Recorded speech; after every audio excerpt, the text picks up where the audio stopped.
Hey guys, this is Jerry Stone back to you with another somewhat normal upload schedule. Don't worry, it won't last. This room sounds very different. The whole workbench area looks a little bit different because my living room is being remodeled. So because of that, this is really the only video I can make. We'll still work on a radio, but because I have a small amount of my stuff actually here, we're going to be working on a small radio, once again in Emerson, because why not? We need some nice looking radios. So this is a very, very small Emerson. I think I've worked on Emersons for the last 3 videos. So let's pull this in, very small Emerson. This is the model 713 Series B. I think the different series just had like different faceplates and cabinets. I really want the one that's in like a, I think it's in like a bakelite cabinet or a plastic cabinet. This one is a bit traditionally styled for me, at least the wood. The face panel looks good, but I got this a while ago. This is a very small All-American 5 radio. Yes, this is a 5-tube radio, even though it's in this very small profile. They're obviously all miniature tubes, but everything's intact and it's here. So yeah, I think we should work on this one today. And then another thing, you know, the workbench is quite empty, but this is all I really use. I mean, everything else is just nice to have, I guess. But, you know, I mean, I'll need my soldering gun and some tools on top of this, but this is all I really need. Alright, let's get started. Alright, here's a bit of a closer look at the radio here. It's in this wooden cabinet at the top. It is Well, we have this nice faceplate where I believe a bunch of light shines through with just like one pilot bulb. We'll have to see how all those optics work in there. But yeah, on, off, tuning, and then looks like your power indicator. And then we have all our model information down here in the back plate. So let's go ahead and take this apart quickly. So we'll just take off this knob and tuning dial.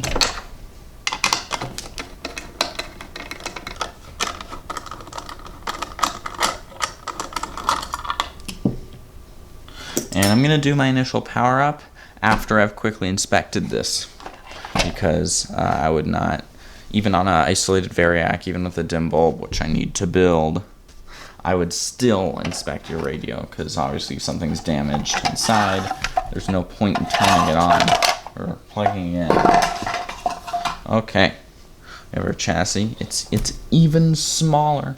Reminds me of those little PC board chassis. Emerson could have made a newer version of one of these.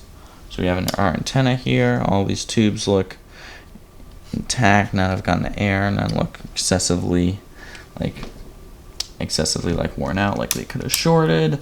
Tuning cap looks good. Nothing's blown up. Watch out. We'll need to replace this line cord too. So let's turn on our variac, and now you can actually see both of them. So we'll turn on our radio, and we'll bring this up to, how about 60 volts? Let's see if we got the pilot bulb glowing a little bit. Whoa! Do you see this is just like this optical tube that goes from the pilot bulb all the way down to this little indicator that is very over-engineered. Someone at Emerson was getting paid good money to do that. Okay, 90 volts. You should start hearing radio. I see all the tubes glowing. Do I see this one glowing? Yes. There we go.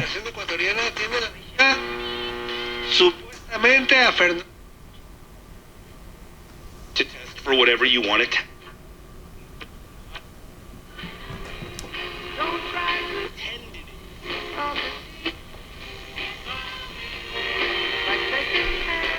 Alright, yeah, it works. There's an audible hum. And let's see if we can bring this up to 110 volts, which is what this would have originally been rated for. And I don't want to keep this on very long because we still have our original filter capacitors. So, alright. I'm going to retract the tuning cap. pull these knobs off again. So that's great. Not only are we passing radio signal instead of a hum, we're picking up stuff. This is an Aerovox cap. This is one of the better ones, but this is still an older filter capacitor. At least these wax capacitors, some of these are looking a bit sketchy. So I think it's time to push this out here and see what we got. Alright, we got the red 40 microfarads and the two blue terminals are both 20. Alright, well, let me replace those. And I think today is going to be a bit more fast track of a video. If you want to learn a bit more about the soldering, you know, looking at components and tolerance and values, I have other videos on that, and other YouTube channels have even better videos on that. So we'll be back when I replace this. Alright, a couple things before we plug it in. I replaced the filter capacitors and the line cord. With the filter capacitors, it's interesting. We have a 40 microfarad section and two 20 microfarad sections, but the two 20 microfarad sections were actually wired together in parallel. So both the positives and negatives are wired in parallel, and when that's done with an electrolytic capacitor, that means the capacitance values add up. So instead of putting in 3 capacitors, I just put in two 47s. One to replace the 40 and one to replace the two 20s that were wired in parallel. So that's done. And then I also replaced the line cord. This one so generally when I replace the line cord, I recommend against tacking it onto the old one. And indeed with this one, I put this directly on the switch terminal.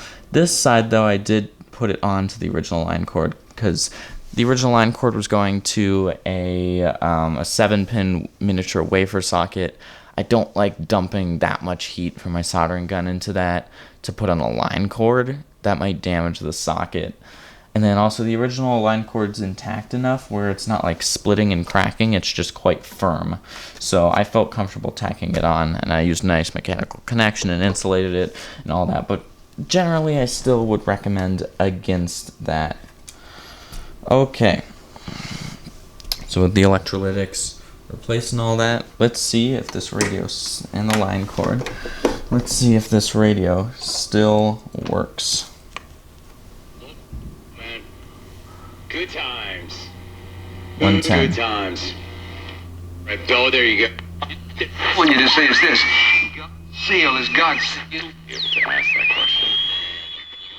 Yeah, excellent. Mary, again, thank you so much for listening and thank you for the call. Okay, that's Legends 810. That's a very weak station. Besides that, I'm going to replace all these wax caps. Alright. We replaced all the capacitors. Alright, so the speaker was rattling at certain frequencies. So I've actually seen this with a lot of Emerson sets. I don't know what's going on. Oh yeah, the sound in the room keeps getting different. We've installed hardwood floors, except they're not hardwood, they're vinyl. But, like laminate, but it's good. Oh my gosh. It's good because this room will be updated, even though the radios are not. Okay, so we glued the speaker and used the most proper clamp ever, an adjustable wrench. Sorry, a crescent wrench. And now this is set. So the last thing we're gonna do before we put this back and call it a day is we're gonna put a quick spray of deoxid in here and work that control around. Okay, so let me quickly put this back in the cabinet and then we'll give it the final test. Alright, and if I can figure out where they went, we'll stick the knobs back on. Alright, so now let's plug this in on an outlet that can hold a cord, and we'll turn this thing on. This is no isolation transformer, by the way. Again. 3. So the time, take our love letters. Human life is causing an explosion of reckless driving, which is leaving a trail of dead. And we're gonna have to listen, or have to tune back to reckless driving because I got a copyright strike on the last video. Oh! Is on a percentage fee basis. If you need our help, please call 303-770-5551 or hit dancaplisslaw.com. Alright. It works, we're done. Bye! That's a very short video. So, instead, let's see if we can hunt down another radio that we can quickly fix up. Because, you know, this ain't enough. Let's make, you know, we wouldn't want to, you know, make these videos short again, would we? Short and, you know, watchable by a general audience. No. So, we'll work on this next. How about that? This whole RCA Victor. This design it's a classic design. I got this thing as part of the $5 radio thing at Vintage Voltage a number of months ago. Haven't gotten to working on it yet. Yeah, this is a nice set. Except it's not really nice. You can see that this like Louvier at the top is all like bent and rusted. I have no idea how that happened. But you know, the Bakelite is okay. It's fine. But it is a very iconic radio. So let's take the back off here and oh! We are missing a tube. Let's see what this tube will be. Oh, we got the golden throat. That would be a 35Z5. Okay, that's a common radio. I'll be right back, see if I can get that. Alright. We got one. It's a bit dirty here.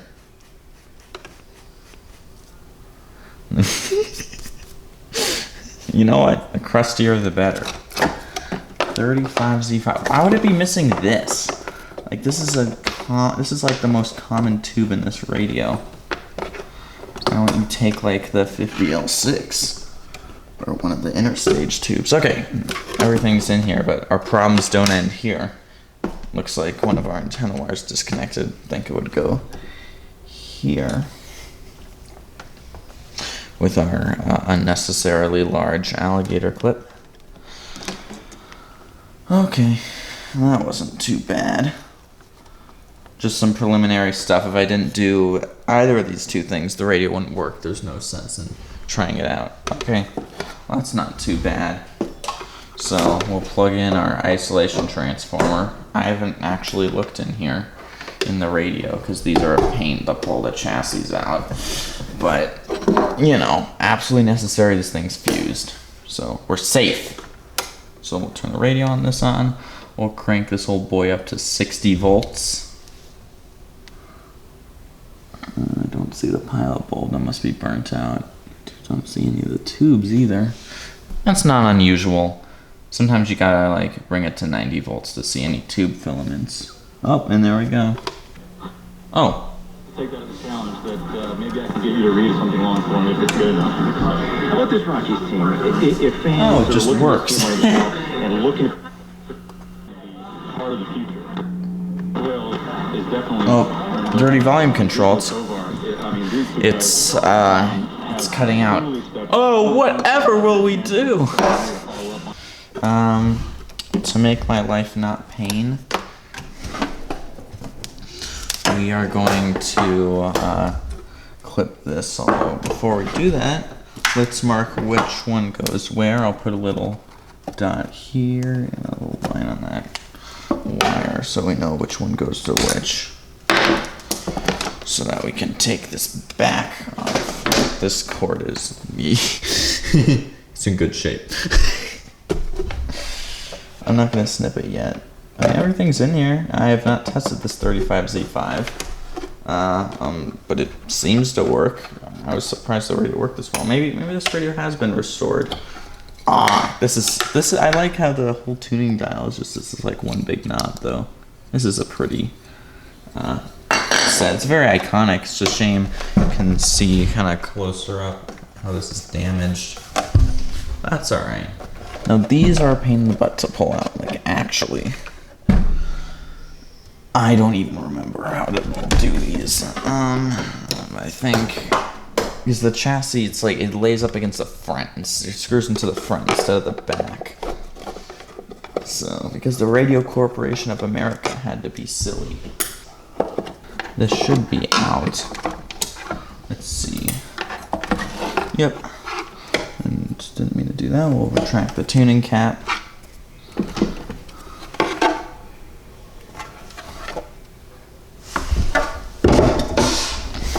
Oh, yep. That makes sense. Even though this is an old... Oh, I should discharge this. Bad practice. Although these are old, these are Sprague atoms. These are expensive capacitors. These are old. These are from like the 70s. But these are also like really nice caps. I think I'm going to replace these. Why not? So we have our common negative. And then our two sections. So here's a bit of a question here. These are both 50 microfarads. Just from doing these sets, I know those are not the original values. Maybe there's like a 30 and a 50, but there's not two 50s. 50 at 150, huh? Yeah, we'll go ahead and replace these. This is where using something called the schematic is helpful. So we just look down here. This is the RCA Victor 8X541. 8X541 radio. Just need to look up this. What? Oh, there's one for $50 on eBay. Let's see. What's up with this one? I'm immediately getting sidetracked. Okay, the cabinet's screwed up, a little thing's missing. All the tubes are there. Does it work? Great piece to be restored. Knob missing, back cover is there, won't attach. Blew a fuse. A fuse, yeah, right. These are series strong. This did not blow a fuse. Okay, so it's kind of a crap one. For $50, yeah, this isn't a very rare radio, but you know, restored these can fetch okay prices. 8X541 schematics. I've done this a million times. That's why I'm fast at this. Of 1949 most often needed radio diagrams. Okay, what do we got? We have a 30 and a 50. Okay. Yeah, we have a 30 and a 50. That's what I thought. So now becomes the fun part of figuring out which is which. Only if it could tell me the color of the wires, right? It'd be too easy. But this shouldn't be too bad. We can see that the 50 runs, looks like it runs to our 50L6. And our 30 runs with a capacitor to our 35Z5. Pretty simple. They run to two very different parts of the circuit, so we should pretty easily be able to find which is which. So this one has a red wire, and this one runs here to the 50L6. Okay, great. Excellent. In fact, excellent. Why excellent? Okay, this runs to our 50L6. That must mean this is our 50. The red is our 50.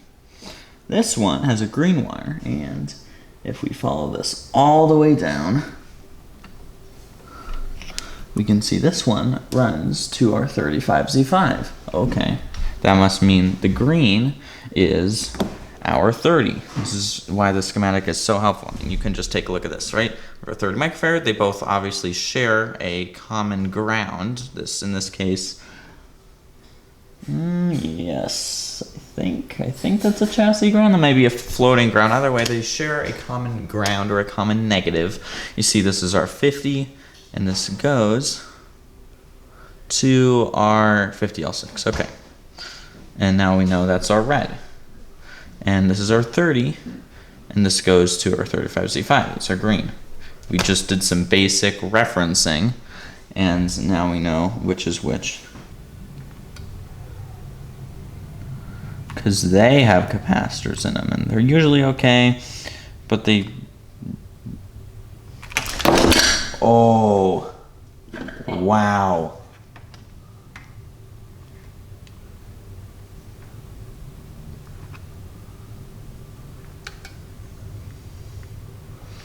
Okay, so I got a shock. The only reason that wasn't a lot worse is the cord is frayed here on the hot glue gun.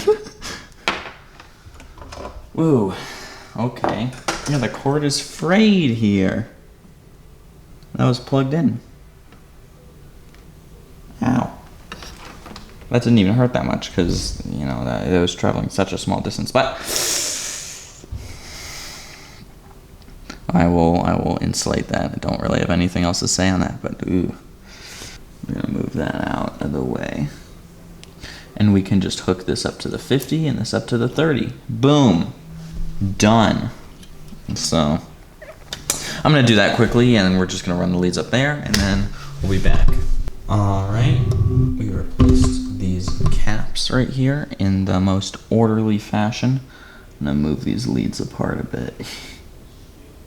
We don't want to be dangerous. And then also quickly, we're gonna give our volume control a quick spray with deoxit.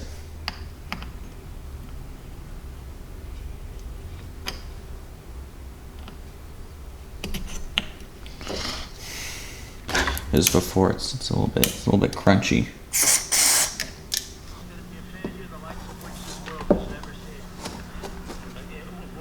It's quiet.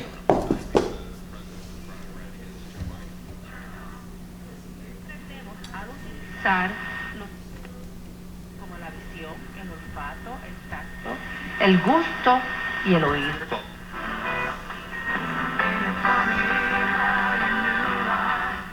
Huh. That's the volume all the way up. President of the United States. First baseman and cleanup. So that's what I'd expect. So something is shorting inside the volume control. Ah! I knew it was quiet. Because, I mean, volume warning, although this camera will compress the signal a bit. But it should be like this loud. That's what I'd expect. And that's not even at maximum. Like, this thing is roaring. Usually with low volume stuff, it's a bad connection. Okay, so that's good. This is great. There's not even like an underlying hum anymore, so those Sprague atoms were kind of bad. So I'm gonna go ahead and start replacing some of these wax caps, and I'll bring you in to film one of those. I'll just do it now. This is our first capacitor, 0.05 microfarad at 400 volts. Great. So I have a drawer. We'll get one of those. Wow. This is our replacement. It's obviously a lot smaller. Dielectric compounds have come a long way in the last 80 years. That's why these are a bit smaller. I'm going into more depth about capacitors, capacitor replacements on other videos and other channels. Do a great job. It sounds like a broken record, but it's true. All right, so first thing we'll do is we will snip this old cap out, minding where the connections are. What I like to do sometimes is to get an alligator clip and clip it across where the capacitor was. And I don't like pulling a bunch of caps out. Uh-oh, my sturdy chassis holder failed. I don't like pulling a bunch of caps out at once, because if you're called off, that's a absolute nightmare. That's just hours of schematic checking. If you go one at a time and mark where it was. Obviously these leads are pretty obvious. I don't need to really mark them, but like, wow, they're sticking up. Of course it's these leads. But don't snip out all of them at once and expect that you know what goes where. One at a time, take it slow, and do a power-up check after every 1 or 2 caps.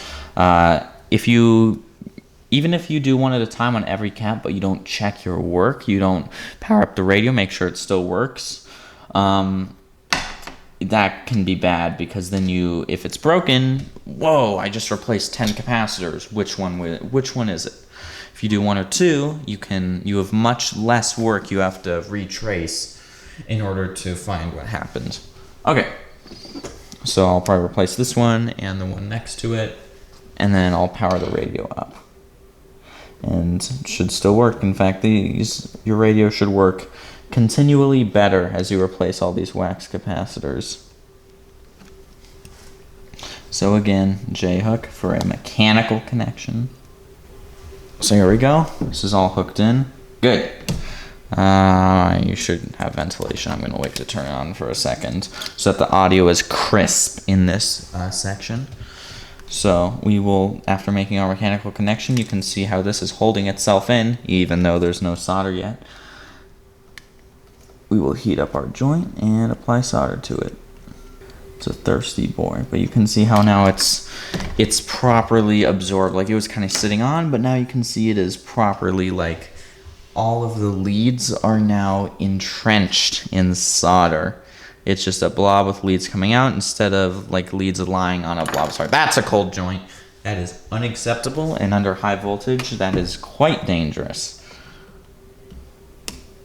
So we'll cut off our excess here, and there you go. It's replaced. It's beautiful. It's a functionally equivalent part.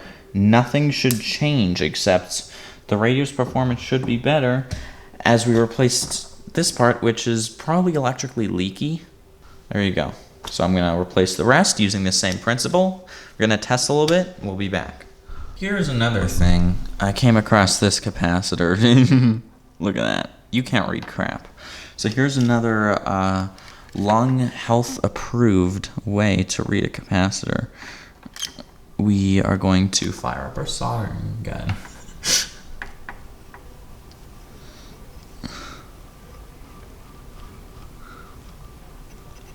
Holy crap, that is buried. Oh, there you go. So that's how you read it. That was pretty thick. You couldn't read crap on there. All right, there's a bit of a helpful tip. All right, we replaced all the capacitors. Look at that. It's pretty nice. We had 1, 2, 3, 4, 5, 6, 7. 4, 6, 7 capacitors. Look at that. It's on the caps and our electrolytics. So now that is all finished, we'll do a final test. Then we're going to replace the line cord and pilot bulb, quickly clean up the chassis, and that'll be it. Marketplace of the Denver Broncos and the NFL has the best way for you. It's still too quiet. The safest and most convenient marketplace to score fully. So let's cut this old cord. One goes here, one goes here. And then we'll cut this inside bit too. Thread the cord in through these eyelets.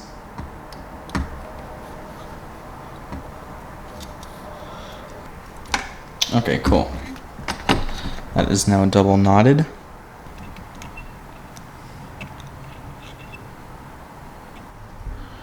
It's still not gone. Where is that? There it is. Here's a little fire. Ow! I'll be back when this new cord's in. Haven't heard much about J.J. McCarthy other than probably Sam Darnold's going to start week 1, right? And they're going to let J.J. solder I spilled. Just learn and grow in age, right? He's only 2 years old. But yeah, we've heard this stuff about Drake May. I think part That's of it cat. is Hopefully. Freezing. So-and-so. He's like, I have the second so-and-so. I'm the first. What? How is that still quiet? I removed a giant blob of solder and it's still... Ah, there's more solder. Actually, I'm not going to poke around with conductive tweezers while this is on.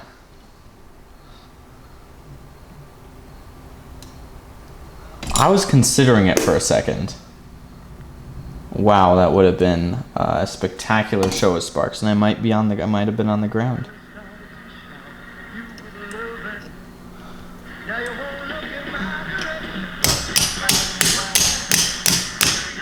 You're dead. There you go. Damn, volume control's cooked. You heard that? I hit it, and it's just a boom, and it's so loud, right? Let's quiet again.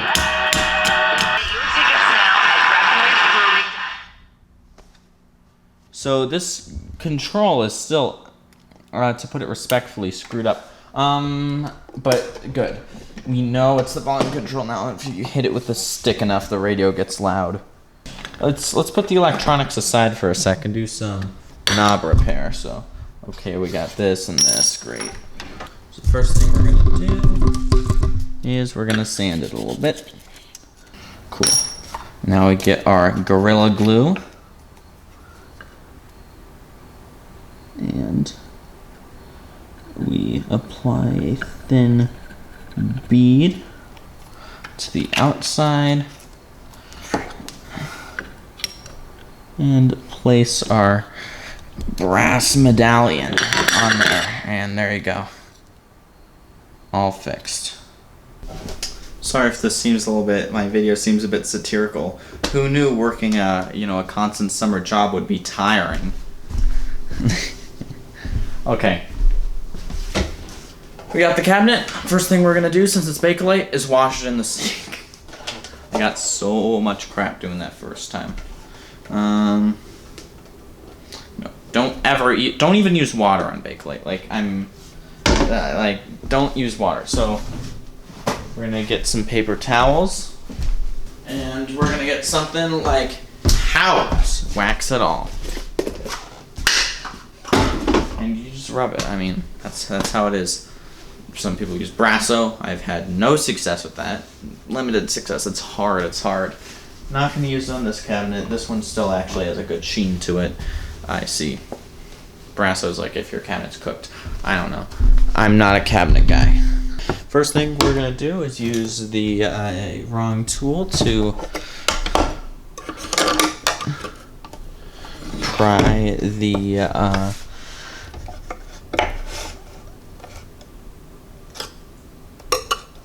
oh, I hate these so much. Pry this guy off. Oh, just bent it. Why?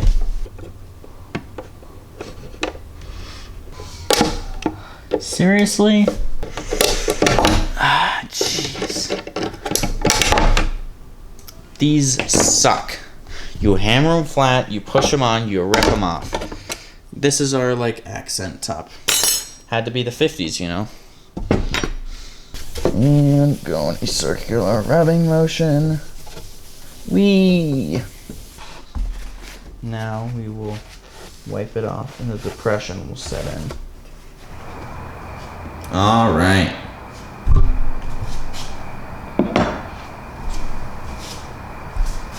The line cord has been replaced. The living room is still under construction. But let's open the floor. We can plug it in, try it out for the final reveal.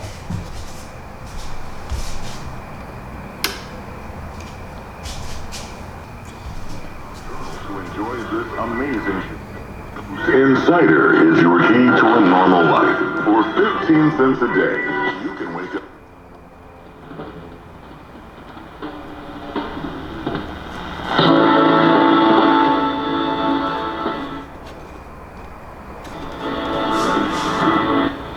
To sign up today. I can't play music anymore. YouTube copyright's gonna hit my radios with a XL-sized crowbar if I keep playing copyrighted music. So unfortunately, we have to stick to talk, news, and sports, which all suck. I like the design of this radio. It's really nice. Gotta ride the control a little bit though. Lieutenant pushed for an education savings account. Instruction. I'm experiencing the same thing now. We've all over, no matter where you go, everybody's got Macs. There you go. So, in conclusion,